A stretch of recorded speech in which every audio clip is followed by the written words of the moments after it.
അപ്പൊ അതൊക്കെ ഈ പ്രാദേശിക വിഷയങ്ങൾ അതുകൊണ്ടാണ് ഞാൻ വളരെ ആത്മവിശ്വാസത്തോടെ, ഞാൻ അവകാശവാദമല്ല, 20 സീറ്റിലും ഞങ്ങൾ വിജയിക്കും എന്ന് പറയുന്നത്. കൂടി കല്ലെറിയാൻ ഒരുപാട് പേരൊന്നും വേണ്ട, ഒരാൾ മതി.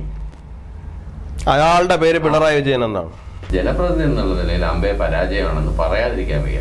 കാരണം ഇവിടെ ഒന്നും ചെയ്തിട്ടില്ല.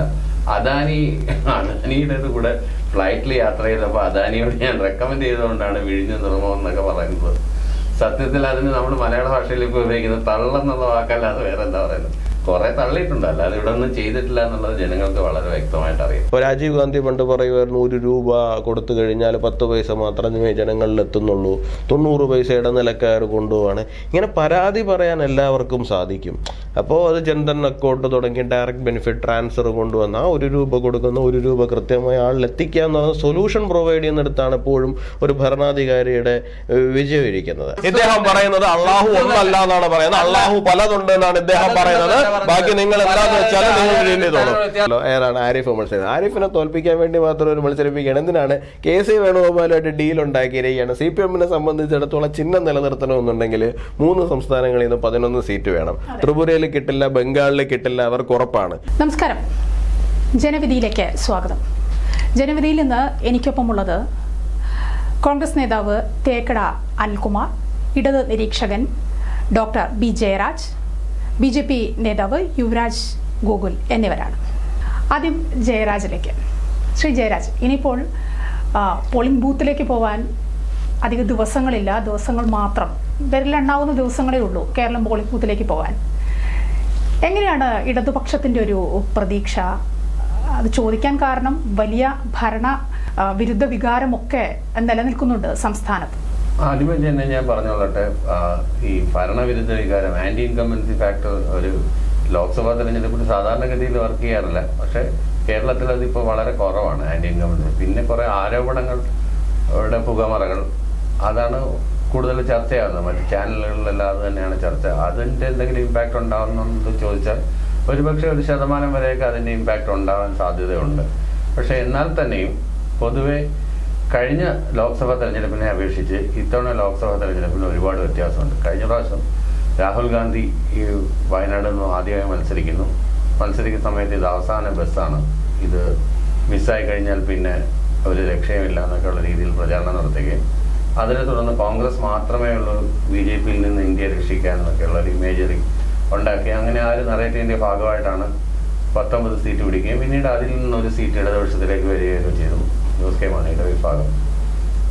അതായിരുന്നു കഴിഞ്ഞ തെരഞ്ഞെടുപ്പിലെ സംഭവം. പക്ഷേ ഇപ്പോഴാണെങ്കിൽ പിക്ചർ മാറി മറിഞ്ഞു. കോൺഗ്രസിനകത്ത് തന്നെ വ്യത്യസ്ത അഭിപ്രായങ്ങളാണ്. ഇന്നലെ തന്നെ കോൺഗ്രസിൻ്റെ general secretary, Wayanad general secretary BJP-യിലോട്ട് പോയ കാഴ്ചയാണ് നമ്മൾ കണ്ടത്. അതുപോലെ തന്നെ K. കരുണാകരൻ്റെ മകൾ, AK ആന്റണിയുടെ മകൻ. അപ്പോൾ ഇതൊക്കെ എന്ത് തരത്തിലുള്ള സന്ദേശമാണ് നൽകുന്നത് എന്നുള്ളത് ജനങ്ങളാകപ്പാടെ പരിഭ്രാന്തിലാണ്. കേരളത്തിൽ കോൺഗ്രസിനെ ട്രസ്റ്റ് ചെയ്യാൻ പറ്റില്ല. കോൺഗ്രസിന് അധികാരം കിട്ടിയാൽ തന്നെയും അല്ലെങ്കിൽ കൂടുതൽ സീറ്റുകൾ കിട്ടിയാൽ തന്നെയും ഏത് നിമിഷവും കുതിര കച്ചവടത്തിന് വിധേയമാവാൻ സാധ്യതയുണ്ട് എന്നുള്ളൊരു ധാരണ രൂഢമൂലമായി കഴിഞ്ഞു. അതുകൊണ്ട് രാഹുൽ ഗാന്ധി ഇപ്പോൾ ആരും പ്രധാനമന്ത്രി കാൻഡിഡേറ്റ് ആയിട്ട് ഇന്ത്യ മുന്നണി ഭൂരിപക്ഷത്തിൽ വരികയാണെങ്കിലും ആരും പ്രൊജക്റ്റ് ചെയ്യുന്നില്ല. മറ്റു പല നേതാക്കന്മാരുടെ പേരും മറ്റു പല പ്രാദേശിക പാർട്ടികൾക്കുമാണ് ഇവിടെ കൂടുതൽ സാധ്യത. അത് മനസ്സിലാക്കിക്കൊണ്ട് തന്നെയാണ് ഇവിടുത്തെ ഇടതുപക്ഷം അവരുടെ കരുക്കൾ നീക്കുന്നത്. എങ്ങനെയായാലും ഒന്നിൽ കൂടുതൽ എത്ര കിട്ടിയാലും ഇടതുപക്ഷത്തിന് ലാഭമാണ് ഈ തെരഞ്ഞെടുപ്പിൽ. പക്ഷെ അങ്ങനെയൊന്നുമല്ല, 2 അക്കം കൂടുതലായിട്ട് കടക്കും. ഒന്നിൽ കൂടുതൽ കിട്ടിയ ലാഭം എന്ന് പറയുന്നത് ഒരു രക്ഷപ്പെടലാണോ, മുൻകൂർ ജാമ്യമാണോ? അത് അല്ല, ഞാൻ പറഞ്ഞത് കഴിഞ്ഞ പ്രാവശ്യത്തെ കണക്ക് വെച്ചിട്ട് പറഞ്ഞതാണ്. 2020 എന്നാണല്ലോ കോൺഗ്രസിന്റെ ക്യാമ്പയിൻ. അപ്പൊ അങ്ങനെ, അതായത് ഒരിക്കലും നടക്കാത്ത ഒരു മലർപ്പൊടിക്കാരന്റെ മനോഭാവം പോലുള്ള ഒരു സ്വപ്നം കാണുന്നതിനേക്കാളും കുറച്ചുകൂടെ ഒക്കെ റിയലിസ്റ്റിക് ആയിട്ട് പറയുകയാണെങ്കിൽ ഒരു 10+2 ±2 എന്നുള്ളൊരു കണക്കായി. പക്ഷെ നേരത്തെ പറഞ്ഞിരുന്നത് അങ്ങനെയല്ല, 20 സീറ്റും ഞങ്ങൾക്ക് തന്നെ എന്നൊക്കെയാണ് പറഞ്ഞിരുന്നത്. പക്ഷെ ഈ പ്രചരണം തുടങ്ങി അല്പ ദിവസങ്ങൾ കഴിഞ്ഞപ്പോൾ, കൃത്യമായിട്ട് പറഞ്ഞ ഒരാഴ്ചയൊക്കെ കഴിഞ്ഞപ്പോൾ തന്നെ തുടങ്ങിയിട്ടുണ്ട്. സെക്രട്ടറിയുടെ ഭാഗത്തു നിന്ന് തന്നെ കേട്ടു, സംസ്ഥാന സെക്രട്ടറിയുടെ ഭാഗത്തു നിന്ന് തന്നെ കേട്ടതാണ് താങ്കൾ ഇപ്പോൾ പറഞ്ഞ 2 സീറ്റ് കിട്ടിയാൽ പോലും അത് വലിയ കാര്യമാണ് CPM-ന് എന്ന് പറഞ്ഞത്. ഭരണപക്ഷത്തുള്ള പാർട്ടിയാണ്, പാർട്ടിയുടെ നേതാവാണ് ഈ പറയുന്നത്. അത് മതിയോ CPM-ന്? അതുപോലെ, തീർച്ചയായും അതുപോലെ. കാരണം പാർലമെന്റിൽ കഴിഞ്ഞ പ്രാവശ്യം കോൺഗ്രസിന്റെ മെമ്പേഴ്സ് പോയിട്ട് കേരളത്തിന് വേണ്ടി എത്ര തവണ ശബ്ദമുയർത്തിയെന്നും കേരളത്തിന്റെ പൊതു ആവശ്യത്തിന് വേണ്ടി ഒരുമിച്ച് നിന്നൊക്കെ നമ്മൾ കണ്ടതാണ്, വളരെ വ്യക്തമായി കണ്ടതാണ്. അതുകൊണ്ട് തന്നെ കൂടുതൽ ഇടതുപക്ഷത്തു നിന്നുള്ള MP-മാരെ ഈ പാർലമെന്റിൽ പോകേണ്ടത് അത്യന്താപേക്ഷിതമാണ്. ഞാനത് ആലങ്കാരികമായി പറഞ്ഞതേ ഉള്ളൂ, അങ്ങനെയൊന്നും അല്ല. 10-ൽ കൂടുതൽ സീറ്റ് കിട്ടും. നമ്മൾക്ക് ഈ പറഞ്ഞ പോലെ എല്ലാം പിടിച്ചടക്കി കളയും, മുഴുവനും കയ്യിലാക്കും എന്നുള്ള വ്യാമോഹങ്ങളോ പ്രതീക്ഷകളോ ഇല്ല. ശരി, ഞാൻ വരാം, താങ്കളിലേക്ക് വരാം. കോൺഗ്രസ് നേതാവിനോട് ചോദിക്കാം, ഇതിനുള്ള മറുപടി അദ്ദേഹത്തിന് പറയാനുണ്ടാവും. കഴിഞ്ഞ തവണ 2019-ൽ 19 സീറ്റ് കോൺഗ്രസിനൊപ്പം വന്നതാണ്. ആ ഒരു പ്രതീക്ഷ ഇപ്പോഴുമുണ്ടോ? 19 പോയിട്ട് ഒരു സീറ്റ് കയ്യിൽ നിന്ന് പോയി, അതടക്കം 20 സീറ്റും ഞങ്ങൾക്ക് തന്നെ ലഭിക്കുമെന്ന തരത്തിലൊക്കെയാണ് പ്രചരണം ആരംഭിച്ചതും. ഇപ്പോഴും ആ പ്രതീക്ഷ UDF-ൽ നിലനിൽക്കുന്നുണ്ടോ? തീർച്ചയായും. ഈ 19 സീറ്റ് കഴിഞ്ഞ തവണ നേടി ഒരെണ്ണം പോയത് തെരഞ്ഞെടുപ്പിലൂടെ പോയതല്ല, അതൊരു രാഷ്ട്രീയ മാറ്റം അനുസരിച്ച് ചേരിമാറ്റത്തിലൂടെ നഷ്ടപ്പെട്ടതാണ്. ഇത്തവണ തുടക്കം മുതൽ തന്നെ മാധ്യമങ്ങൾ നടത്തുന്ന സർവേ ആയിരുന്നാലും UDF-ന് വളരെയധികം മേൽക്കൈ പ്രവചിച്ചുകൊണ്ടുള്ള വാർത്തകളാണ് പറഞ്ഞുകൊണ്ടിരിക്കുന്നത്. എൻ്റെ അഭിപ്രായം, ഈ കേരളത്തിൽ NDA-ക്കോ ഇന്ന് LDF-നോ ഈ പാർലമെന്റ് തെരഞ്ഞെടുപ്പിൽ എന്തെങ്കിലും ഒരു സ്പേസ് ഉണ്ടെന്ന് ഞാൻ കരുതുന്നില്ല. 20-ൽ 20 സീറ്റ് എന്നുള്ള ആ ഒരു നമ്പറിൽ തന്നെ UDF എത്തും എന്ന് തന്നെയാണ്. ഈ തെരഞ്ഞെടുപ്പിന് ഇതിപ്പോൾ പ്രചരണ പരിപാടികൾ അവസാനിക്കാൻ 72 മണിക്കൂർ മാത്രമാണ് ബാക്കിയുള്ളത്. ഈ നിമിഷവും വളരെ വ്യക്തമായ മുൻതൂക്കം UDF ഈ തെരഞ്ഞെടുപ്പിൽ നേടിയിട്ടുണ്ട്. പിന്നെ ജയരാജ് സാറ് ഇവിടെ പറഞ്ഞ ഒരു കാര്യം എന്നെ വളരെ അത്ഭുതപ്പെടുത്തുന്നു. എന്താണ്, കഴിഞ്ഞ തവണ രാഹുൽ ഗാന്ധി കേരളത്തിൽ മത്സരിക്കാമെന്നു, ഇതൊരു അവസാനത്തെ വണ്ടിയാണ് എന്നുള്ള ഒരു പ്രചരണം ഇത്തവണ ഏശില്ല എന്ന് പറയുമ്പോൾ അതൊരു സംഘപരിവാറിന്റെ ഒരു സംസാരവും ഇല്ലേ എന്നെനിക്കൊരു സംശയമില്ലാതില്ല. ഇത്തവണ അതല്ലേ അവസ്ഥ? കേരളത്തിൽ ഈ പറഞ്ഞതുപോലെ സംസ്ഥാന ഗവൺമെന്റിനെതിരായിട്ടുള്ള ജനവികാരമുണ്ട്. അതോടൊപ്പം തന്നെ കേന്ദ്ര ഗവൺമെന്റ് ഈ ഒരുപക്ഷെ പൗരത്വ ഭേദഗതി നിയമം അടക്കം നടപ്പിലാക്കാനുള്ള ശ്രമം നടക്കുമ്പോൾ ഒരു രാജ്യം ഒരു തെരഞ്ഞെടുപ്പ് എന്നുള്ള NDA ഗവൺമെന്റിന്റെ ചില പ്രഖ്യാപനങ്ങൾ അത് ഒരുപക്ഷെ തെരഞ്ഞെടുപ്പില്ലാത്ത രാജ്യമായി മാറുമോ എന്നൊക്കെയുള്ള ആശങ്കകൾ പ്രത്യേകിച്ച് ഇന്ത്യൻ ജനതയ്ക്കുള്ളതോടൊപ്പം തന്നെ കേരളത്തിലുണ്ട്. അപ്പൊ അതുകൊണ്ട് ഇത്തവണ ഈ പറഞ്ഞതുപോലെ ഒരു അമിതമായ ആത്മവിശ്വാസമോ അല്ലെങ്കിൽ അവകാശവാദമോ ഒന്നുമല്ല.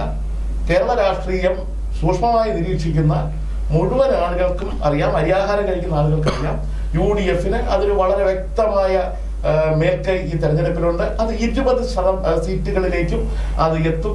അല്ലാതെ LDF-ന് ഞങ്ങൾക്ക് ഇതുവരെ ഒരു നേതാവും അവകാശപ്പെട്ടതായി ഇല്ല, ഞങ്ങളൊരു സീറ്റ് ജയിക്കും. ഇപ്പൊ ജയരാജ് സാർ തന്നെ തവണ സമ്മതിച്ചു, 1 അധികം കിട്ടിയാൽ ഞങ്ങൾക്ക് നേട്ടമാണ്. അത് ഞാൻ സമ്മതിക്കുന്നു, 1 അധികം കിട്ടിയാൽ LDF-ന് നേട്ടമാണ്. പക്ഷേ LDF നേടില്ല. 20 സീറ്റിലും UDF-ന് വലിയ വിജയസാധ്യതയാണ്. ശരി, ഞാൻ വരാം താങ്കളിലേക്ക്. ശ്രീ യുവരാജ് ഗോകുൽ, ഇടത് നിരീക്ഷകനും കോൺഗ്രസ് നേതാവും പറഞ്ഞതൊക്കെ ഗോകുൽ കേൾക്കുന്നുണ്ടാവും.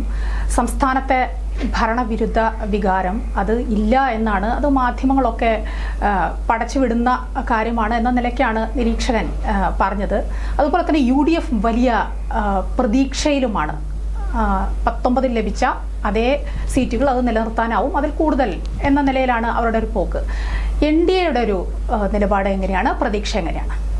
അല്ല, അവരവരുടെ രാഷ്ട്രീയപരമായ പ്രതീക്ഷകളും വിശ്വാസങ്ങളും അവരുടെ കാൽക്കുലേഷൻസും പറയുന്നതാണ്. സ്വാഭാവികമായിട്ടും ഭരണപക്ഷത്തിരിക്കുന്ന, പ്രത്യേകിച്ച് ഞാൻ ഉദ്ദേശിക്കുന്ന സംസ്ഥാന സർക്കാരിൻ്റെ പക്ഷത്ത് നിൽക്കുന്ന ആൾക്കാരെ സംബന്ധിച്ചിടത്തോളം ഭരണവിരുദ്ധ വികാരം ഉണ്ടാകുമോ എന്ന് ചോദിച്ചു കഴിഞ്ഞാൽ അവർക്ക് ചിലപ്പോൾ അത് അനുഭവപ്പെടണമെന്നില്ല, അവർക്ക് ചിലപ്പോൾ അത് കാണില്ല, ചിലപ്പോൾ അവരതുണ്ട് എന്നറിയാമെങ്കിലും തുറന്ന് സമ്മതിക്കണമെന്നില്ല. അത് അവരുടെ രാഷ്ട്രീയമാണ്. അതുപോലെ തന്നെയാണ് ഇപ്പോൾ കോൺഗ്രസിനെ സംബന്ധിച്ചിടത്തോളം അവർക്ക് നിലവിലെ സാഹചര്യത്തിൽ അത് കരച്ചെന്നും ഇപ്പോൾ നേരത്തെ ഗോവിന്ദൻ മാസ്റ്റർ പറഞ്ഞതുപോലെ തന്നെ ഒന്നധികം കിട്ടിയാൽ നേട്ടമാണെന്ന് അദ്ദേഹം തന്നെ പറയുന്ന സാഹചര്യം വരുമ്പോൾ നമുക്ക് മനസ്സിലാവും ഒരു ബാക്ക് ഫുട്ടിലാണ്.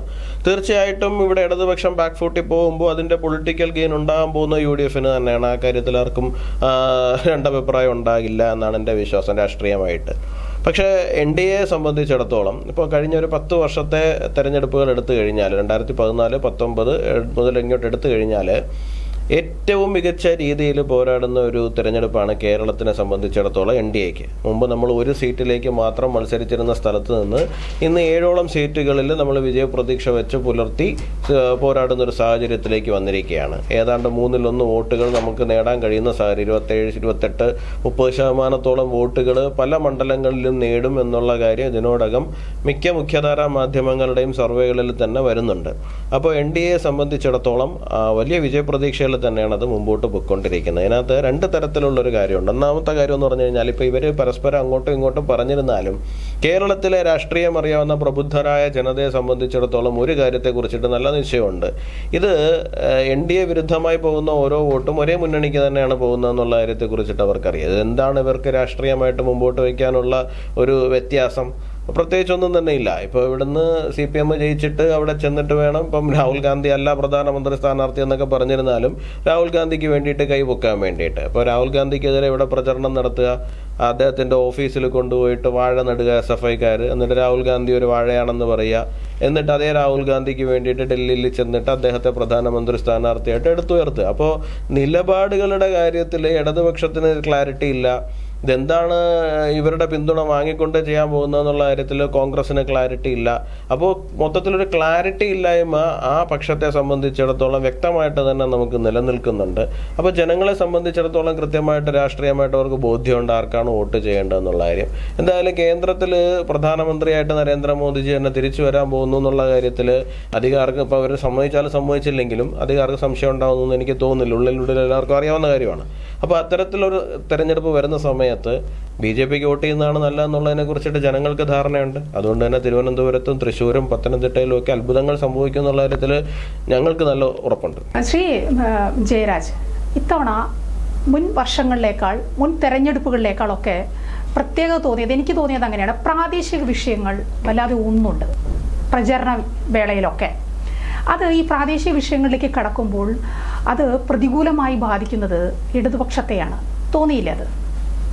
പ്രാദേശിക വിഷയങ്ങൾ ഒന്നെന്ന് വെച്ചാൽ ജനങ്ങളുടെ പ്രശ്നങ്ങളാണ് പ്രാദേശിക വിഷയങ്ങൾ എന്ന് പറയുന്നത്. അല്ലാതെ ശ്രാവണ മാസത്തിൽ മട്ടൻ കഴിക്കാവുന്നോ അല്ലെങ്കിൽ അരവിന്ദ് കെജ്രിവാളിന് എത്ര പോൾ മാങ്ങ കഴിക്കാവുന്നതല്ല ഇവിടെ ചർച്ചയാവേണ്ടത്. അപ്പോൾ അത്തരത്തിലുള്ള അബദ്ധജടിലമായ പ്രകടനങ്ങളും അല്ലെങ്കിൽ രാംലല്ല മൈതാനത്ത് അല്ലെങ്കിൽ രാംലീല ആഘോഷിക്കുകയും അല്ലെങ്കിൽ ഹനുമാൻ ചലസ ആഘോഷിക്കുകയല്ലല്ലോ ഇന്ത്യൻ തെരഞ്ഞെടുപ്പിന്റെ ലക്ഷ്യം. അല്ല, ഞാൻ ഉദ്ദേശിച്ചതല്ല പ്രാദേശിക വിഷയങ്ങൾ എന്ന് പറഞ്ഞത്. ഈ പ്രാദേശിക വിഷയങ്ങൾ എടുക്കുമ്പോൾ അത് സംസ്ഥാനത്ത് ഭരണത്തിലിരിക്കുന്ന പാർട്ടിയെയാണ് അത് ബാധിക്കുന്നത്. അവരുടെ ഭാഗത്തു നിന്ന് അവരുടെ പോഷക സംഘടനകളൊക്കെ ഉണ്ടല്ലോ, അവർ നേരിട്ടിട്ടുള്ള അവർ പ്രതികളായി വരുന്ന പല അനിഷ്ട സംഭവങ്ങളുമുണ്ട്. അതൊക്കെ ഈ തെരഞ്ഞെടുപ്പിൽ നല്ല രീതിയിൽ ജനങ്ങളിലേക്ക് എത്തിയിട്ടുണ്ട്. അതാണ് ഞാൻ ഉദ്ദേശിച്ചത്. തീർച്ചയായിട്ടും. കാര്യം മാധ്യമങ്ങളെല്ലാം എതിരായിരിക്കുകയും മുഴുവൻ മാധ്യമങ്ങളും എതിരായിരിക്കുകയും വൻതോതിൽ വിഷലിപ്തമായ പ്രചരണം നടത്തിക്കൊണ്ടിരിക്കുകയും ചെയ്യുമ്പോൾ ഒരു ചാനലും ഒരു പത്രവും കൊണ്ട് പിടിച്ചു നിൽക്കുന്ന ഒരു സംഘടനയാണ് ഇടതുപക്ഷം എന്ന് പറയുന്നത്, കേരളത്തിലെ ഇടതുപക്ഷം മുഴുവൻ. അപ്പോൾ അതിനനുസരിച്ച് ഈ മാധ്യമ വാർത്തകൾ പടച്ചുവിടുന്ന പല കാര്യങ്ങളും, പെൻഷൻ എന്തുകൊണ്ട് മുടങ്ങി, അതിന്റെ കാരണം എന്തുകൊണ്ടാണ്, എത്ര പൈസ മാധ്യമങ്ങൾ പടച്ചുവിടുന്നതല്ല, പെൻഷൻ മുടങ്ങിയില്ലേ, സാധാരണക്കാരുടെ പ്രശ്നമല്ല. പെൻഷൻ എന്തുകൊണ്ട് മുടങ്ങി എന്നുള്ളതാണ് ഇവിടെ പ്രശ്നം. പെൻഷൻ എന്തുകൊണ്ട് മുടങ്ങി എന്നുള്ളതാണ് പ്രശ്നം. പെൻഷൻ കേരള സർക്കാർ മുടക്കിയതല്ലല്ലോ. കേരളത്തിന് കിട്ടാനുള്ള കൃത്യമായിട്ടുള്ള വിഹിതം കിട്ടാത്തതുകൊണ്ട് അല്ലെങ്കിൽ കണക്ക് ബോധിപ്പിച്ചിട്ടില്ല, കൃത്യമായിട്ട് അറിയാവുന്ന കാര്യമാണ്. എയ്ഡ്സ് കൺട്രോൾ സൊസൈറ്റി ഉൾപ്പെടെയുള്ള സംസ്ഥാനത്തെ ഏജൻസികൾ കൃത്യമായിട്ട് ഇന്ത്യയിലെ ഏത് സംസ്ഥാനം കൊടുക്കുന്നതിനേക്കാളും ഇവിടുത്തെ IAS കേഡർ അത്ര നല്ലതാണ്. അവരാണ് കണക്ക് ബോധിപ്പിക്കുന്നത്. CAG റിപ്പോർട്ട് ചെയ്ത കണക്കാണ് കൊടുക്കുന്നത്. എന്നിട്ട് കേന്ദ്രമന്ത്രിമാർ വന്നു കള്ളം പറയാണ്, കണക്ക് കൊടുത്തില്ല, ഇത്ര പൈസ കിട്ടാനില്ല. കിഫ്ബി വഴി പണം എടുക്കാന്ന് പറഞ്ഞപ്പോൾ കിഫ്ബിയെയും കൂടെ കടമെടുപ്പിന്റെ പരിധിയിലേക്ക് കൊണ്ടുവരികയും അനുദിനം ശ്വാസം മുട്ടിക്കുകയും. ഞാൻ താങ്കളിലേക്ക് വരാം. ഗൂഗിൾ അങ്ങനെ കേന്ദ്രമന്ത്രിമാർ വന്ന് ഇവിടെ നുണപ്രചരണം നടത്തിയോ? അങ്ങനെയാണ് ജയരാജ് പറയുന്നത്.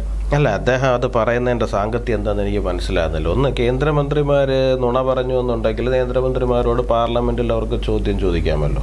പാർലമെൻറ്റിനകത്ത് നുണ പറയാൻ കഴിയില്ലല്ലോ. പാർലമെൻറ്റിനകത്ത് നുണ പറഞ്ഞു കഴിഞ്ഞാൽ അവകാശ ലംഘനത്തിന് നോട്ടീസ് മൂവ് ചെയ്യാവുന്നതേ ഉള്ളൂ. ഇപ്പം ജോൺ ബ്രിട്ടാസ് ഉൾപ്പെടെയുള്ള ഇടതുപക്ഷത്തിൻ്റെ MP അവിടെ എഴുന്നേറ്റ് നിന്നിട്ട് എന്തൊക്കെയോ റെട്ടോറിക്ക് നടത്തുന്നത് മാത്രമാണ് ഞാൻ കണ്ടത്. അദ്ദേഹം കണ്ടൻഫുള്ളായിട്ട് ഞങ്ങൾക്കത് ഇത്ര രൂപ ഈ വിഹിതത്തിൽ കിട്ടാനുണ്ട് എന്ന് പറയുന്നത് നമ്മൾ എവിടെയെങ്കിലും കണ്ടിട്ടുണ്ടോ? ഇല്ല. അത് മാത്രമല്ല, രണ്ടാമത്തെ രണ്ടാമത് ഇവരിപ്പോൾ സുപ്രീം കോടതിയിൽ പോയി. സുപ്രീം കോടതിയിൽ പോയപ്പോൾ ഞങ്ങളെ കടമെടുക്കാൻ അനുവദിക്കണം, കടത്തിൻ്റെ പരിധി വർദ്ധിപ്പിക്കണം എന്നുള്ളതിനപ്പുറത്തേക്ക് ഞങ്ങൾക്ക് ഇന്ന വിഭാഗത്തിൽ ഇത്ര കിട്ടാനുണ്ട് എന്ന് അവിടെ പറയുന്നത് കണ്ടോ? ഇല്ല, കണ്ടില്ല. അപ്പോൾ സുപ്രീം കോടതി അവസാനം പറഞ്ഞതാണ് ഞങ്ങൾക്ക് ഈ വിഷയത്തിൽ ഇടപെടാൻ കഴിയില്ല എന്നാണ്. കേന്ദ്ര സർക്കാരിനോട് സുപ്രീം കോടതി ചോദിച്ചതുപോലും ഒരു ബെയിൽ ഔട്ട് പാക്കേജ് കൊടുക്കാൻ കഴിയുമെന്നാണ്. അല്ലാണ്ട് അവർക്ക് അർഹതയുണ്ട് അത് കൊടുക്കാനല്ല പറയുന്നത്. ഒരു ബെയിൽ ഔട്ട് പാക്കേജ് കൊടുക്കാൻ കഴിയുമോ? അടുത്ത കൊല്ലം എടുക്കാനുള്ള കടത്തിൻ്റെ ഒരു ഭാഗം ഇപ്പോൾ എടുത്തിട്ട് അത് അടുത്ത കൊല്ലത്തിൽ കുറയ്ക്കാൻ പറ്റുമോ? അത്തരത്തിലൊരു വഴി കണ്ടുപിടിക്കാൻ കഴിയുമോ എന്നൊക്കെയാണ് സുപ്രീം കോടതി പോലും ചോദിക്കുന്നത്. അപ്പോൾ അവർക്ക് അവിടെ പോലും ബോധ്യപ്പെടുത്താൻ കഴിഞ്ഞിട്ടില്ല.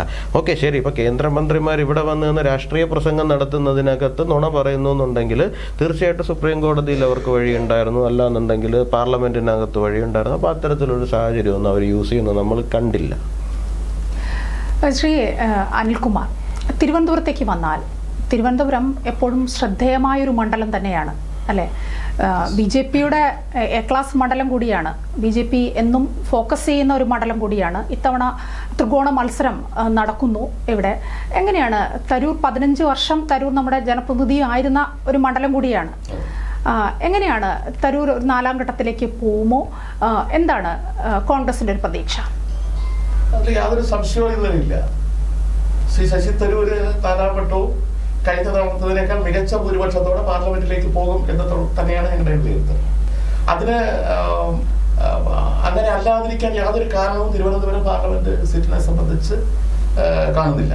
ഇപ്പൊ തിരുവനന്തപുരം ജില്ലയിലെ 2 പാർലമെന്റ് സീറ്റിൽ 2 കേന്ദ്രമന്ത്രിമാർ മത്സരിക്കുന്നു എന്നുള്ളതല്ലാതെ തിരുവനന്തപുരത്തെ ജനമനസ്സിലും പ്രത്യേകിച്ച് ശശി തരൂർ 15 വർഷമായി ഇവിടെ നേടിയെടുത്തിട്ടുള്ള വ്യക്തിബന്ധങ്ങൾ, അദ്ദേഹം നേതൃത്വം കൊടുത്തിട്ടുള്ള വികസന കാഴ്ചപ്പാടോടുകൂടിയുള്ള വളരെയധികം ആശയങ്ങളുള്ള ഒരു മനുഷ്യനാണ്. ആ ആശയങ്ങൾ ഒരുപക്ഷെ പ്രവൃത്തി പദത്തിൽ എത്തിക്കാൻ വികസന കാഴ്ചപ്പാടുകൾ കാണും, പക്ഷെ ആ കാഴ്ചപ്പാടുകൾ ഇവിടെ യാഥാർത്ഥ്യമാക്കിക്കൊണ്ടിരിക്കുന്നു. ഈ പറഞ്ഞതുപോലെ 15 വർഷം വേണ്ടി വന്നോ അത് യാഥാർത്ഥ്യമാക്കാൻ? വേണ്ടി വന്നു. കാരണം എന്നിട്ടും യാഥാർത്ഥ്യമായില്ല എന്നാണ് വോട്ടർമാർ പറയുന്നത്. ഇല്ല, അങ്ങനെ ഒരു വോട്ടർമാർക്ക് അത്തരത്തിലുള്ള ഒരു അഭിപ്രായം ഉണ്ടെന്ന് ഞാൻ കരുതുന്നില്ല. ഞാൻ വളരെ വ്യക്തമായി ഞാൻ പറയാം. അദ്ദേഹത്തിന്റെ ആശയങ്ങൾ ഒന്ന്, ഈ തിരുവനന്തപുരം ഇരട്ട നഗരം ബാഴ്സലോണ, ആ നഗരം നടപ്പിലാക്കുന്ന പദ്ധതി തിരുവനന്തപുരം നഗരസഭയുടെ ഒരു നിഷേധാത്മകമായ നിലപാട് കൊണ്ട് മാത്രമാണ് അത് പ്രവൃത്തി പദത്തിൽ കൊണ്ടുവരാൻ സാധിക്കാത്തത്. പിന്നെ അദ്ദേഹം കൊണ്ടുവന്ന ഈ വിഴിഞ്ഞ തുറമുഖത്തിന്റെ പദ്ധതിയുടെ പുറകിൽ അദ്ദേഹത്തിന്റെ എഫർട്ട്, കാരോട് കഴക്കൂട്ടം ബൈപ്പാസിന്റെ കാര്യത്തിൽ അദ്ദേഹം കാണിച്ചിട്ടുള്ള ഒരു താല്പര്യം, ചുരുക്കി പറഞ്ഞാൽ അദ്ദേഹം ഐക്യരാഷ്ട്രസഭയിൽ നിന്നും അണ്ടർ സെക്രട്ടറിയായി വിരമിച്ച ഒരാളാണെങ്കിൽ പോലും ഇന്ത്യയിലേക്ക് മടങ്ങി വന്ന് വളരെ ജനകീയമായി ഈ നാടിനെ എത്രത്തോളം മനസ്സിലാക്കാനും ഈ നാടിനെ വേണ്ട വികസന കാര്യങ്ങളെ കുറിച്ച് ഒരു വ്യക്തമായ കാഴ്ചപ്പാട് പ്രവൃത്തി പദത്തിൽ കൊണ്ടുവരാൻ കഴിഞ്ഞ ഒരു ജനപ്രതിനിധി എന്നുള്ളതിൽ ശരി, ഞാൻ വരാം. ശ്രീ ജയരാജ്, ബാഴ്സലോണ മാതൃകയിൽ തിരുവനന്തപുരം നഗരമാവുക എന്നൊക്കെ കേട്ടപ്പോൾ വലിയ പ്രതീക്ഷയായിരുന്നു. ഞാനും ഈ തിരുവനന്തപുരത്ത് ഒരു വോട്ടറാണ്, അതുകൊണ്ടാണ് എന്നെപ്പോലെ മറ്റുള്ള വോട്ടർമാർക്കും അത് വലിയൊരു പ്രതീക്ഷയാണ് നൽകിയത്. 2009 ആ കാലം തൊട്ടേ നമ്മൾ കേൾക്കുകയാണ്, തരൂർ നമ്മുടെ ജനപ്രതിനിധിയായ കാലം തൊട്ട്. പക്ഷെ അത് നടപ്പിലായില്ല. ഇപ്പോൾ അഡ്വക്കേറ്റ് അനിൽകുമാർ പറയുന്നത് അത് ഇവിടുത്തെ കോർപ്പറേഷന്റെ സമീപനത്തിൽ നിന്നുണ്ടായ പ്രശ്നങ്ങളാണ്, അവരുടെ ഇടപെടൽ ആണ് അതിൽ പ്രശ്നമായത് എന്നാണ് അദ്ദേഹം പറയുന്നത്. അങ്ങനെയാണോ? അതുകൊണ്ടാണോ? ഇത്ര വിചിത്രമായ ഒരു വാദം ഞാൻ ആദ്യമായിട്ടാണ് കേൾക്കുന്നത്. സത്യത്തിൽ ഞാൻ ചിരിക്കുകയായിരുന്നു ഇത് പറയുന്ന കേട്ടപ്പോൾ തന്നെ. കോർപ്പറേഷൻ വിചാരിച്ചു കഴിഞ്ഞാൽ ഒരു ഇരട്ടനാല പദ്ധതിയൊക്കെ സപ്പോർട്ട് ചെയ്യാൻ പറ്റുമോ? ഇത് നടപ്പുള്ള കാര്യമാണോ ഈ പറയുന്നത്? ഒരു MP വിചാരിച്ചു കഴിഞ്ഞാൽ എന്തെല്ലാം വികസന പ്രവർത്തനങ്ങൾ കൊണ്ടുവരാൻ പറ്റും? സ്വപ്നം കാണുക, ആളുകളെ ഇത് ചെയ്യുക, പിന്നെ സ്വപ്നം കാണാൻ പ്രേരിപ്പിക്കുക, ആ കാര്യത്തിലൊക്കെ വളരെ നല്ലതാണ് ശശി തരൂർ. ആ ഒരു കാര്യത്തിൽ ഞാൻ അംഗീകരിക്കുന്നു. കാരണം അദ്ദേഹം ക്രിയേറ്റീവ്സ് ആയിട്ടുള്ള ഒരു മനുഷ്യനാണ്. നല്ല പുസ്തകങ്ങളൊക്കെ കുറെ എഴുതിയിട്ടുണ്ട്. അത് പക്ഷെ പ്രായോഗിക വശത്തിൽ അമ്പേ പരാജയമായിട്ടാണ് കാണുന്നത്. തിരുവനന്തപുരത്ത് ഒരു കല്ലെടുത്ത് വെക്കാൻ അദ്ദേഹത്തിനെ കൊണ്ട് ഇതുവരെ പറ്റിയിട്ടില്ല ഈ പറയുന്ന. അതുകൊണ്ടാണ് പല സ്ഥലങ്ങളിൽ നിന്നും വോട്ട് ചോദിച്ചു ചെല്ലുമ്പോൾ വോട്ടർമാർ ഓടിച്ചു വിടുന്ന ഒരു സിറ്റുവേഷൻ. 5ഓ 6ഓ സ്ഥലത്ത്, 2 ഞാൻ നേരിട്ട് കണ്ടു, 2-3 സ്ഥലത്ത് അല്ലാതെയും. പക്ഷെ അത് വളരെ, എനിക്ക് പുള്ളിയെ ഭയങ്കര ഇഷ്ടമുള്ള ഒരു വ്യക്തിയാണ്, ആ വ്യക്തിത്വം എന്നുള്ള നിലയിൽ. പക്ഷെ ജനപ്രതിനിധി എന്നുള്ള നിലയിൽ അമ്പേ പരാജയമാണെന്ന് പറയാതിരിക്കാൻ വയ്യ. കാര്യം ഇവിടെ ഒന്നും ചെയ്തിട്ടില്ല. അദാനിയുടെ കൂടെ ഫ്ലൈറ്റിൽ യാത്ര ചെയ്തപ്പോൾ അദാനിയോട് ഞാൻ റെക്കമെൻഡ് ചെയ്തുകൊണ്ടാണ് വിഴിഞ്ഞ തുറമുഖം എന്നൊക്കെ പറയുന്നത്. സത്യത്തിൽ അതിന് നമ്മൾ മലയാള ഭാഷയിൽ ഇപ്പോൾ ഉപയോഗിക്കുന്നത് തള്ളെന്നുള്ള വാക്കല്ലാതെ വേറെ എന്താ പറയുന്നത്? കുറെ തള്ളിയിട്ടുണ്ട്, അല്ലാതെ ഇവിടെ ഒന്നും ചെയ്തിട്ടില്ല എന്നുള്ളത് ജനങ്ങൾക്ക് വളരെ വ്യക്തമായിട്ട് അറിയാം. ഒന്നും ചെയ്തിട്ടില്ല, ഒരു കാര്യം പോലും ചെയ്തിട്ടില്ല. കഴിഞ്ഞ തെരഞ്ഞെടുപ്പിലും ഇതുപോലെയാണ്. തമിഴ്നാട്ടിൽ പൂർത്തിയാക്കിയ ഒരു ബൈപ്പാസിന്റെ പടം എടുത്തിട്ടാണ് കഴക്കൂട്ടത്തുണ്ടെന്ന് ഫ്ലെക്സ് വെച്ചത്. അത് ഭയങ്കര വിവാദമായപ്പോൾ ആ ഫ്ലെക്സ് എടുത്ത് മാറ്റിയുണ്ടായി കഴിഞ്ഞ തെരഞ്ഞെടുപ്പിന്. പിന്നെ കഴിഞ്ഞ തെരഞ്ഞെടുപ്പിന്റെ സാഹചര്യം വേറെ ആയിരുന്നു. അതുകൊണ്ടാണ് അത്രയധികം വോട്ട് കിട്ടി ശശി തരൂർ ഇവിടുന്ന് ജയിച്ചത്. അടിസ്ഥാനപരമായിട്ട് ഒരു 15,000 വോട്ടിലേക്ക് ഒരു ഭൂരിപക്ഷമാണ് ശശി തരൂരിന് ഈ മണ്ഡലത്തിലുള്ളൂ. അത് ഇത്തവണ കിട്ടുമെന്നുള്ള കാര്യത്തിൽ യാതൊരു സംശയമില്ല. കാരണം വലിയ പാടാണ്. കാര്യം വോട്ട് സ്പ്ലിറ്റ് ഏതെല്ലാം രീതിയിലാണ് നടത്തിയേക്കുന്നതെന്ന് ഇപ്പം രാജീവ് ചന്ദ്രശേഖർ സിറ്റിക്കകത്ത് വോട്ട് നല്ല രീതിയിൽ സ്പ്ലിറ്റ് ചെയ്തിട്ടുണ്ട്. തീരദേശ മേഖലയിൽ ചലനങ്ങൾ ഉണ്ടാക്കാൻ കഴിഞ്ഞിട്ടുണ്ട്. അതുകൊണ്ട് ശക്തമായ ത്രികോണ മത്സരം തന്നെയാണ് നടക്കുന്നത്. അൺപ്രഡിക്റ്റബിൾ ആണ്. പിന്നെ മുതലപ്പുഴയിൽ നിന്ന് തുടങ്ങിയ ആ ഒരു ഇത് കാര്യം ശശി തരൂരിനേക്കാളും നന്നായിട്ട് ഇംഗ്ലീഷ് സംസാരിക്കുന്നതാണ് ഒരു പ്രധാനപ്പെട്ട ക്രൈറ്റീരിയ. വളരെ മനോഹരമായിട്ട് ഇംഗ്ലീഷ് സംസാരിക്കുന്നു, ഇദ്ദേഹം കോർപ്പറേറ്റ് ലാംഗ്വേജ് ഉപയോഗിക്കുന്നു, ബിസിനസ് ടോക്ക് നടത്തുന്നു. അപ്പോൾ അതുപോലെയുള്ള ആളുകൾ ശശി തരൂരിനെ കൊണ്ടുവന്ന് നമ്മൾ നോക്കി, പക്ഷെ വലിയ പ്രയോജനമൊന്നും ഉണ്ടായില്ല. അടുത്ത രാജീവ് ചന്ദ്രശേഖരൻ എന്നുള്ള രീതിയിൽ ആ ഒരു എലീറ്റ് ആൻഡ് എറിഡിറ്റ് ഫ്യൂവിൻ്റെ ഇടയിൽ അല്ലെങ്കിൽ ടെക്കുകൾക്കിടയിലൊക്കെ ഒരു ചലനം ഉണ്ടാക്കാൻ രാജീവ് ചന്ദ്രശേഖരന് കഴിഞ്ഞിട്ടുണ്ട്. അങ്ങനെ വരുമ്പോൾ അത് ഇടതുപക്ഷത്തിന് വലിയ അടിയാവില്ലേ? അല്ല, അല്ലെങ്കിലും ഇടതുപക്ഷത്തിന്റെ വോട്ടല്ലല്ലോ ഇതൊന്നും. ഈ പറയുന്ന ടെക്കികളും എലിറ്റ് ആൻഡ് എറിഡിറ്റ് ഫ്യൂ ഒരിക്കലും ഇടതുപക്ഷത്തിന് കൂടെ സാധാരണ ജനങ്ങളാണല്ലോ ഇടതുപക്ഷത്തിലൂടെ എന്ന് നിൽക്കുന്നത്. യാതൊരു പ്രതീക്ഷയും പുലർത്തുന്നില്ലേ? അങ്ങനെയല്ല, ശക്തമായ ത്രികോണ മത്സരം അതുകൊണ്ട് ഉണ്ടാവുന്ന പറഞ്ഞത്. ഇപ്പൊ രാജീവ് ചന്ദ്രശേഖർ വോട്ട് സ്പ്ലിറ്റ് തീരദേശ മേഖലയിൽ ഉണ്ടാക്കിയിട്ടുണ്ടെങ്കിൽ അതിന് നേട്ടം കൊയ്യാൻ പോകുന്നത് പന്നിയൻ രവീന്ദ്രനാണ്. അതൊരിക്കലും രാജീവ് ചന്ദ്രശേഖരന് കിട്ടില്ല. വോട്ട് സ്പ്ലിറ്റ് ഉണ്ടാക്കിയെങ്കിലും അത് എൻകാഷ് ചെയ്യാൻ പറ്റില്ല. അതല്ലെങ്കിൽ വേറെ എന്തെങ്കിലും ഇടപെടണം. കാരണം BJPയുടെ സ്ഥാനാർത്ഥി ആയതുകൊണ്ടാണ്. വേറെ ഏതെങ്കിലും ഒരു സ്ഥാനാർത്ഥി ആയിരുന്നെങ്കിൽ ഒരു പക്ഷേ അദ്ദേഹത്തിന് നേട്ടം ഉണ്ടായിരുന്നു, അതുണ്ടായാലും. പക്ഷെ സിറ്റിയിലുള്ള വോട്ട് രാജീവ് ചന്ദ്രശേഖരൻ എൻകാഷ് ചെയ്യും. അത് ശശി തരൂരിന്റെ കാൽച്ചുവട്ടിലെ മണ്ണാണ് ഒലിച്ചു പോകുന്നത്, ആ ഒരു സാധനം. അപ്പോൾ അതുകൊണ്ട് എന്ത് സംഭവിക്കുമെന്ന് പറയാൻ പറ്റാത്ത പ്രവചനാതീതം എന്ന് പറയുന്ന കേരളത്തിലെ ഏക മണ്ഡലം എന്നെ സംബന്ധിച്ചിടത്തോളം ഞാൻ നോക്കിക്കാണുന്നത് തിരുവനന്തപുരം തന്നെയാണ്. അതായത് പന്നിയൻ രവീന്ദ്രൻ ജയിക്കുമെന്ന് താങ്കൾ പ്രതീക്ഷിക്കുന്നുണ്ടോ എന്ന് ഞാൻ ഉറപ്പായിട്ടൊന്നും പറയുന്നില്ല. പക്ഷേ ത്രികോണ മത്സരം ശക്തമായ രീതിയിൽ ഉണ്ടാവും. അൺപ്രഡിക്റ്റബിൾ ആണ് തിരുവനന്തപുരം മണ്ഡലം. ശ്രീ യുവരാജ് ഗോകുൽ, ഇപ്പോൾ തിരുവനന്തപുരത്തെ കുറിച്ച് ഇടതുപക്ഷത്തുള്ള ആളും കോൺഗ്രസിന്റെ നേതാവും ഒക്കെ പറഞ്ഞത് താങ്കൾ കേട്ടതാണല്ലോ. അദ്ദേഹം പറയുന്നത് കോർപ്പറേഷനെയാണ് കുറ്റം പറഞ്ഞത്. 15 വർഷക്കാലം നമ്മുടെ ജനപ്രതിനിധിയായിരുന്നിട്ട് തരൂർ നമ്മുടെ അടിസ്ഥാന സൗകര്യങ്ങൾ നമ്മൾ ആവശ്യപ്പെടുന്ന ഒട്ടേറെ കാര്യങ്ങളുണ്ട്, അതൊന്നും നടപ്പിലായില്ല, അത് കോർപ്പറേഷന്റെ കുറ്റമാണെന്ന് അദ്ദേഹം പറയുന്നു. ജയരാജ് പറയുന്നത് തരൂരിനേക്കാൾ മികച്ച ഒരു ആളാണ് രാജീവ് എന്ന് ഇടതുപക്ഷം തന്നെ സമ്മതിച്ചു തരുന്ന ഒരു ഘട്ടത്തിലേക്കും എത്തിയിരിക്കുകയാണ്. എങ്ങനെ കാണാം തിരുവനന്തപുരത്തെ ഈ പ്രചരണത്തെയും വരാൻ പോകുന്ന ജനതയെയും? ശശി തരൂർ എന്ന് പറയുന്ന ഒരു മനുഷ്യൻ 2009 ലോക്സഭാ തെരഞ്ഞെടുപ്പിൽ ഇവിടെ വരുമ്പോൾ വലിയ പ്രതീക്ഷയോടുകൂടിയാണ് ജനങ്ങൾ അദ്ദേഹത്തെ കണ്ടത്. അന്ന് ഞാൻ കോളേജിൽ പഠിക്കുന്ന സമയമാണ്. ഞാൻ ഉൾപ്പെടെയുള്ള ആൾക്കാർ അദ്ദേഹത്തെ വളരെ പ്രതീക്ഷയോടുകൂടി കണ്ട വ്യക്തിയാണ്. പക്ഷെ ശശി തരൂർ പറയുന്നത് പോലെ അദ്ദേഹം ഇന്റർനാഷണൽ പേഴ്സോണയാണ്. അദ്ദേഹത്തിന് അങ്ങനെ ഒരു സ്റ്റേച്ചറുണ്ട്, വലിയ ആളൊക്കെ തന്നെയാണ്, അല്ലാന്നൊന്നും അഭിപ്രായം എനിക്കില്ല. പക്ഷേ അദ്ദേഹം എക്സിക്യൂഷനിൽ ഒരുപാട് പാളിപ്പോയിട്ടുള്ള ഒരാളാണ്. ഇപ്പോൾ ഒരു ഉദാഹരണം പറഞ്ഞു കഴിഞ്ഞാൽ നമ്മുടെ ഈ കരമന കളിക്കാവുള്ള ദേശീയപാതയുണ്ട്. അത് ബാലരാമപുരത്ത് ഒന്ന് സ്റ്റക്കായിട്ട് കാലങ്ങൾ കുറേയായി. അവിടുന്ന് അങ്ങോട്ടത് നീങ്ങുന്നില്ല. പകരം അദ്ദേഹം ഇപ്പോൾ കേന്ദ്ര സർക്കാരിൻ്റെ പദ്ധതിയിൽ കിടക്കുന്ന കാരോട് ആ ബൈപ്പാസിൻ്റെ പിതൃത്വം ഏറ്റെടുത്തുകൊണ്ട് കിടക്കുകയാണ്. ഓക്കെ, അവിടെ പ്രശ്നമുണ്ട്, നമുക്കറിയാം അവിടെ ഒരു പ്രശ്നമുണ്ട്. പക്ഷെ ആ പ്രശ്നം പരിഹരിക്കുന്നതിന് വേണ്ടിയിട്ടുള്ള എന്ത് ക്രിയാത്മകമായ ഇടപെടലാണ് ശശി തരൂർ നടത്തിയിരിക്കുന്നത് നമുക്കത് മനസ്സിലാവുന്നില്ല. നമ്മളിപ്പോൾ അവിടെ എത്തുന്ന സമയത്തുണ്ടാകുന്ന സഫോക്കേഷൻ എത്രയാണെന്നുള്ള കാര്യം നമുക്കറിയാം. അപ്പോൾ അദ്ദേഹത്തിൻ്റെ ഭാഗത്ത് നിന്ന് അങ്ങനെ ഒരു ഇടപെടൽ വരുന്നില്ല. ഈഞ്ചക്കൽ ബൈപ്പാസ് ഉണ്ടാകേണ്ട കാര്യം ഇത്രയും വിഷണറി അല്ലാതെ എന്തിനാണ് അത്തരം അവിടെ ഒരു സമരം ഉണ്ടായി. ഓക്കെ, ലോക്കലി ആൾക്കാർ പ്രശ്നം ഉണ്ടായി. ഒരു MP എന്നുള്ള നിലയിൽ അദ്ദേഹത്തിൻ്റെ ഇടപെടൽ അത് പരിഹരിക്കുന്നതിന് വേണ്ടിയിട്ട് എന്താണ് ഉണ്ടാകുക? അദ്ദേഹം അപ്പോൾ അത്തരം വിഷയങ്ങളിലെല്ലാം അദ്ദേഹം പരാജയപ്പെട്ടു പോകുന്ന വിഷയം ഉണ്ടായിരുന്നു.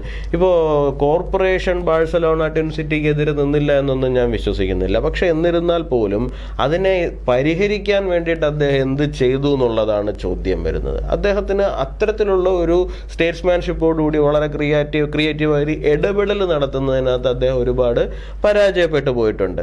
മറുവശത്ത് രാജീവ് ചന്ദ്രശേഖറിനെ സംബന്ധിച്ചിടത്തോളം അദ്ദേഹത്തിൻ്റെ ഒരു ട്രാക്ക് റെക്കോർഡ് നോക്കിക്കഴിഞ്ഞു കഴിഞ്ഞാൽ അദ്ദേഹം ഐസ് ബ്രേക്ക് ചെയ്യുന്നതിനകത്ത് വളരെ വിദഗ്ധനായിട്ടുള്ളൊരു വ്യക്തിയാണ്. കാരണം ഒരു ഇഷ്യൂ ഉണ്ടെന്നുണ്ടെങ്കിൽ he knows how to solve എന്നുള്ളതാണ്. അപ്പോൾ അദ്ദേഹത്തിന് അത്തരത്തിലുള്ള ഇടപെടലുകളുണ്ട്. അപ്പോൾ ആ കഴിഞ്ഞ ഒരു 40-45 ദിവസമായിട്ട് അദ്ദേഹം പാർലമെൻറ്റ് മണ്ഡലത്തിനകത്ത് ക്യാമ്പയിൻ നടത്തുന്ന സമയത്ത് ആൾക്കാർക്ക് അത് കൃത്യമായിട്ട് ബോധ്യമാവുന്നുണ്ട്. ഇപ്പോൾ ശശി തരൂരിന് വിഷണറി അല്ല, അദ്ദേഹത്തിന് ഉദ്ദേശം നല്ലതല്ല എന്നൊന്നും ഞാൻ പറയാൻ തയ്യാറല്ല. പക്ഷേ അദ്ദേഹത്തിന് ഇടപെടാൻ കഴിയുന്നില്ല എന്നുള്ളതാണ്. ആ മേഖലയിൽ അദ്ദേഹം പരാജയപ്പെട്ടു പോകുന്നു എന്നാണ്.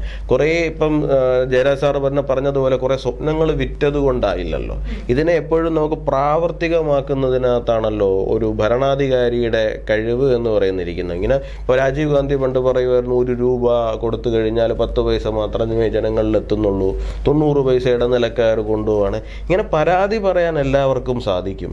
അപ്പോൾ അത് ജൻധൻ അക്കൗണ്ട് തുടങ്ങി ഡയറക്റ്റ് ബെനിഫിറ്റ് ട്രാൻസ്ഫർ കൊണ്ടുവന്ന ആ 1 രൂപ കൊടുക്കുന്ന 1 രൂപ കൃത്യമായി ആളിലെത്തിക്കുക എന്ന് പറഞ്ഞ സൊല്യൂഷൻ പ്രൊവൈഡ് ചെയ്യുന്നിടത്താണ് എപ്പോഴും ഒരു ഭരണാധികാരിയുടെ വിജയം ഇരിക്കുന്നത്. അപ്പോൾ വിഷണറി ആവുക, ഓക്കെ, ഇറ്റ്സ് ഗുഡ്. പക്ഷെ അത് എങ്ങനെ എക്സിക്യൂട്ട് ചെയ്യപ്പെടുന്നു എന്നുള്ളിടത്താണ് വിജയം ഇരിക്കുന്നത്. അവിടെ ശശി തരൂർ പരാജയപ്പെട്ടിട്ടുണ്ട് എന്നുള്ള കാര്യം തിരുവനന്തപുരത്തെ ജനങ്ങൾക്ക് നല്ല ബോധ്യമുണ്ട്. അഡ്വക്കേറ്റ് അനിൽകുമാർ, NDA അവകാശപ്പെടുന്നത് 400 സീറ്റെങ്കിലും ഈ തവണ അവർ നേടും എന്നാണ്.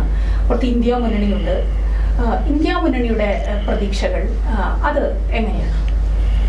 ഞാൻ മുമ്പ് പറഞ്ഞത് സന്ദർഭവശാൽ 2 ഉത്തരം കൂടി ഒന്ന് പറയണം. ഒന്ന്, തിരുവനന്തപുരത്തെ മത്സരം ശശി തരൂരും ആണ് ശരിക്കും മത്സരിക്കുന്നത്. ജയരാജ സാർ ഒരു തുറന്ന് സറണ്ടർ ചെയ്ത രീതിയിലാണ് സംസാരിച്ചത്. കാരണം അതിൻ്റെ വീണ്ടും യാതൊരു സാധ്യതകളും ഇല്ലാത്ത തരത്തിൽ അദ്ദേഹം പ്രസാരിപ്പിച്ചു. ഇവിടെ ശശി തരൂർ എന്ന് പറയുന്ന വ്യക്തി, രാജീവ് ചന്ദ്രശേഖരനെ ഞാൻ കുറച്ച് കാണുന്നില്ല. രാജീവ് ചന്ദ്രശേഖർ ഈ പറഞ്ഞ വലിയ കോർപ്പറേറ്റാണ്. ഈ പറഞ്ഞതുപോലെ അദ്ദേഹത്തിന് പിന്നെ കഴിഞ്ഞ 6 വർഷക്കാലമായി കേന്ദ്രത്തിൽ മന്ത്രിയായിരുന്നു. കർണാടകയിൽ നിന്നുള്ള രാജ്യസഭാംഗമാണ്. പക്ഷെ തിരുവനന്തപുരത്തിനെ സംബന്ധിച്ചിടത്തോളം തിരുവനന്തപുരം ജനത ഇഷ്ടപ്പെടുന്നത് ഈ രാജീവ് ചന്ദ്രശേഖർ ഇവിടെ മത്സരിക്കാൻ വന്നത് തന്നെ ഇന്നിപ്പോ നമ്മുടെ ജയരാജ് സാർ ഇവിടെ പറഞ്ഞു കേട്ടപ്പോൾ എനിക്ക് തോന്നി ഒരു ഇടതുപക്ഷത്തിന്റെ കൂടി ഒരു നിരാമയ വൈദേഹം ആ ഒരു കാഴ്ചപ്പാടാണ് എന്നാണ് എനിക്ക് മനസ്സിലാവുന്നത്. അതുകൊണ്ടാണ് ഇങ്ങനെ ഒരു സംസാരത്തിലേക്ക് വന്നത്. ഞാൻ ചെയ്യേണ്ടത് ശശി തരൂരിനെ സംബന്ധിച്ചിടത്തോളം ശശി തരൂരിന് വ്യക്തമായ കാഴ്ചപ്പാടുള്ള ആളാണ്. അദ്ദേഹം ഉദ്ദേശിക്കുന്ന കാര്യങ്ങൾ തീർച്ചയായും നടത്തിയെടുക്കാൻ ഞാൻ ഈ ഇരട്ട നഗരത്തിന്റെ പദ്ധതി എന്ന് പറയുന്നത് നഗരത്തിന്റെ ഭരണവും അതിന്റെ അവകാശവും എല്ലാം പലപ്പോഴും നഗരസഭയ്ക്കാണ്. ബാക്കി നഗരസഭയുടെ പിന്തുണ വേണ്ടാത്ത ഒരു പാർലമെന്റ് അംഗം ചെയ്യാൻ കഴിയുന്ന വികസന കാര്യങ്ങൾ അത് ആരൊക്കെ എന്തൊക്കെ പറഞ്ഞാലും കഴക്കൂട്ടം കാരോട് ബൈപ്പാസ് എന്തുകൊണ്ട് ബാലരാമപുരം വരെ നിന്നുപോയി എന്ന് പറഞ്ഞു. കഴക്കൂട്ടം കാരോട് ബൈപ്പാസ് ഏകദേശം പൂർത്തിയായി വന്നപ്പോൾ NH സംസ്ഥാന ഡിവിഷന്റെ ഭാഗമായി കളിക്കാവിടെയുള്ള റോഡ് മാറി തന്നുണ്ട്. അതുകൊണ്ടാണ് അതിന്റെ സ്ഥലമെടുപ്പും ഉമ്മൻചാണ്ടിയുടെ ഗവൺമെന്റ് കാലത്ത് ചെയ്ത കാര്യങ്ങൾ മാത്രം അവിടെ നിൽക്കുകയാണ്. അത് കഴിഞ്ഞ് കഴുത്ത് പോയതുപോലെ ബാലരാമപുരം കഴിഞ്ഞ് റോഡ് നിൽക്കുന്നു. അത് ശശി തരൂരിന്റെ മാത്രം കുറ്റമാണ്. പിന്നെ അദ്ദേഹം ഇവിടെ സ്ഥാനാർത്ഥിയായി ബാലരാമപുരത്ത് നിർത്തിവെക്കേണ്ടി വന്നത് അല്ല സ്റ്റേറ്റ് ഗവൺമെന്റിന്റെ പരിപൂർണമായ പിന്തുണ ഉണ്ടെങ്കിൽ മാത്രമേ ആ റോഡിന്റെ സ്ഥലമെടുപ്പും ബാക്കി കാര്യങ്ങൾ നടക്കൂ. അല്ലെങ്കിൽ അത് കഴിയിക്കാൻ അവിടെ എത്തുമായിരുന്നു. അത് സ്റ്റേറ്റ് ഗവൺമെന്റിന്റെ കൂടെ പിന്തുണ വേണം. അത് NHന്റെ സെൻട്രൽ ഗവൺമെന്റ് ഫണ്ട് ചെയ്യുന്നതുകൊണ്ട് അത് കാരോട് ബൈപ്പാസ് യാഥാർത്ഥ്യമായതോടുകൂടി ഇത് സ്റ്റേറ്റ് ഡിവിഷന്റെ കൂടി ഭാഗമായി ബാലരാമപുരം മുതൽ കളിയിക്കാവിടെയുള്ള ഭാഗം. അതുകൊണ്ടാണ് ആ റോഡിന്റെ നിർമ്മാണം അത് പലപ്പോഴും അദ്ദേഹം ഇടപെടാൻ ശ്രമിച്ചിട്ടുണ്ടെന്ന് അദ്ദേഹം ഇറക്കിയ വികസനത്തെ തന്നെ വളരെ വ്യക്തമായി അദ്ദേഹം പറഞ്ഞിട്ടുണ്ട്. പിന്നെ 2, അദ്ദേഹം ഇവിടെ സ്ഥാനാർത്ഥിയായി വന്നു. 2009 വന്നു. 2014 ഇടതുപക്ഷവും BJPയും വളരെ മാരകമായ ആരോപണങ്ങൾ അദ്ദേഹത്തിനെതിരെ പ്രയോഗിച്ച തെരഞ്ഞെടുപ്പാണ് 2014. അദ്ദേഹത്തിന്റെ ഭാര്യയുടെ മരണവുമായി ബന്ധപ്പെട്ടു. എന്നിട്ട് പോലും ഉജ്ജ്വലമായ വിജയത്തിലൂടെ അദ്ദേഹത്തിന് തിരിച്ചു കയറാൻ സാധിച്ചു. അപ്പൊ അതുകൊണ്ട് ഇത്തവണത്തെ തെരഞ്ഞെടുപ്പിൽ അങ്ങനെ യാതൊരു ആശങ്കകളുമില്ല. ഈ രാജീവ് ചന്ദ്രശേഖർ വോട്ട് സ്പ്ലിറ്റ് ചെയ്യുന്നു എന്ന് പറഞ്ഞുകൊണ്ടിരിക്കുന്ന ജയരാജ് സാറ് അദ്ദേഹത്തിന്റെ താല്പര്യമുള്ള മുന്നണി അതിനെ ബ്രേക്ക് ചെയ്യാൻ എന്തെങ്കിലും ചെയ്യുന്നു അപ്പോൾ അതിനകത്ത് അവരുടെ പ്രവർത്തനം നിർത്തി എന്നുള്ള ഒരു സന്ദേശം അവിടെ നൽകുന്നു. 2, ഇന്ത്യ മുന്നണിയുടെ സാധ്യതയെക്കുറിച്ച് ഇവിടെ ചോദിച്ചു. ഫസ്റ്റ് ഫേസിൽ 102 സീറ്റിലെ തെരഞ്ഞെടുപ്പ് കഴിഞ്ഞു. ഈ 102 സീറ്റിൽ 70-ലധികം സീറ്റ് ഇന്ത്യ മുന്നണി ഏകദേശം വിജയിക്കുമെന്നുള്ള റിപ്പോർട്ടുകളുണ്ട്. ഇന്റലിജൻസ് റിപ്പോർട്ടുമുണ്ട്. ഒരുപക്ഷെ ഈ പറഞ്ഞതുപോലെ BJP ആണ് മുൻതൂക്കമുണ്ടെങ്കിൽ ഇന്ന് എല്ലാ മാധ്യമങ്ങൾ പുറപ്പുറത്ത് കയറി വിളിച്ചു പോകുമായിരുന്നു. 2, ഈ സാധ്യതകളെ സംബന്ധിച്ച് കഴിഞ്ഞ തെരഞ്ഞെടുപ്പിൽ BJP ഏറ്റവും കൂടുതൽ സീറ്റ് നേടിയ തെരഞ്ഞെടുപ്പ്. ഒറ്റയ്ക്ക് ഭൂരിപക്ഷം ഉണ്ടായിരുന്നു. NDA മുന്നണിക്ക് വ്യക്തമായ മുൻതൂക്കം ഉണ്ടായിരുന്നു. അവിടെ നമ്മൾ കാണേണ്ട വസ്തു അപ്പോൾ ദക്ഷിണേന്ത്യയിൽ എനിക്ക് തോന്നുന്നു 137 or 129 സീറ്റ്. അവിടെ കഴിഞ്ഞ തവണ കർണാടകയിൽ 28 പാർലമെന്റ് സീറ്റിൽ 26 ജയിച്ചത് BJP. തെലങ്കാനയിൽ നിർണായകമായി സീറ്റുകൾ വിജയിച്ചത് BJP. ആ ദക്ഷിണേന്ത്യയിൽ എത്ര സീറ്റ് ഇപ്പോൾ BJP മുന്നണിക്ക് NDA മുന്നണിക്ക് നേടാൻ സാധിക്കും?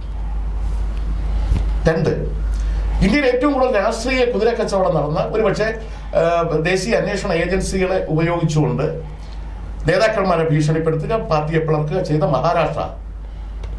മഹാരാഷ്ട്രയിലെ ഇപ്പോഴത്തെ നിലപാടുകളെ കുറിച്ചുള്ള വാർത്തകൾ പുറത്തു വന്നുകൊണ്ടിരിക്കുന്നു. നമ്മൾ നോക്കണം. ബീഹാർ ഒരു ഏറ്റവും വലിയ രാഷ്ട്രീയ കൂറുമാറ്റം നടക്കുന്ന ഒരു സ്റ്റേറ്റ്. അവിടുത്തെ രാഷ്ട്രീയ കാലാവസ്ഥ. കഴിഞ്ഞ തവണ കമൽനാഥിന്റെ മകൻ മാത്രം ജയിച്ച മധ്യപ്രദേശ്,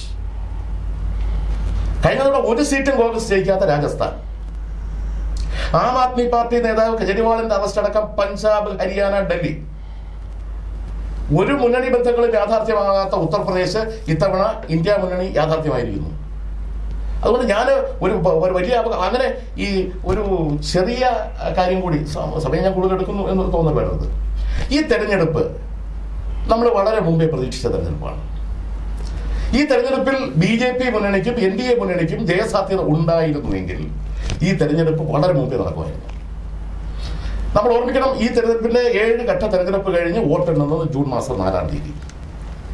ഒരു പുതിയ പാർലമെന്റ് രൂപീകരിച്ചുകൊണ്ട് വിജ്ഞാപനം ഇറക്കേണ്ടത് ജൂൺ മാസം 6-ാം തീയതി. വോട്ടെണ്ണി ജൂൺ മാസം 4-ാം തീയതി വോട്ടെണ്ണൽ പൂർത്തിയാവുന്ന ജൂൺ ലോക്സഭാ സെക്രട്ടറി ജനറൽ തെരഞ്ഞെടുപ്പ് കമ്മീഷൻ ഈ ലിസ്റ്റ് കൈമാറണമെങ്കിൽ ജൂൺ 5-ാം തീയതി. അതായത് ഏറ്റവും അവസാനം വരെ നരേന്ദ്രമോദിയും അതുപോലെ തന്നെ BJP ഗവൺമെന്റ് തെരഞ്ഞെടുപ്പ് പ്രഖ്യാപിക്കാതെ ഇങ്ങനെ നീട്ടിക്കൊണ്ടുപോയത് അവരുടെ ആത്മവിശ്വാസം ഇല്ലായ്മ തന്നെയാണ്. ഞാൻ പറയാം താങ്കളേക്ക് ഗോകുൽ, അങ്ങനെ ഒരു ആത്മവിശ്വാസക്കുറവുണ്ടോ NDAക്ക്? എനിക്ക് ഇതിനകത്ത് ഇപ്പോൾ 102 സീറ്റിൽ തിരഞ്ഞെടുപ്പ് നടന്നു. ഈ 102 സീറ്റ് തിരഞ്ഞെടുപ്പ് നടന്നതിനകത്ത് പ്രധാനമായിട്ടും 40-41 സീറ്റുകൾ ഈ പറയുന്ന മുന്നണിയുടെ കോട്ടയ്ക്കകത്താണ് നടന്നിരിക്കുന്നത്, തമിഴ്നാട്ടിനകത്ത്.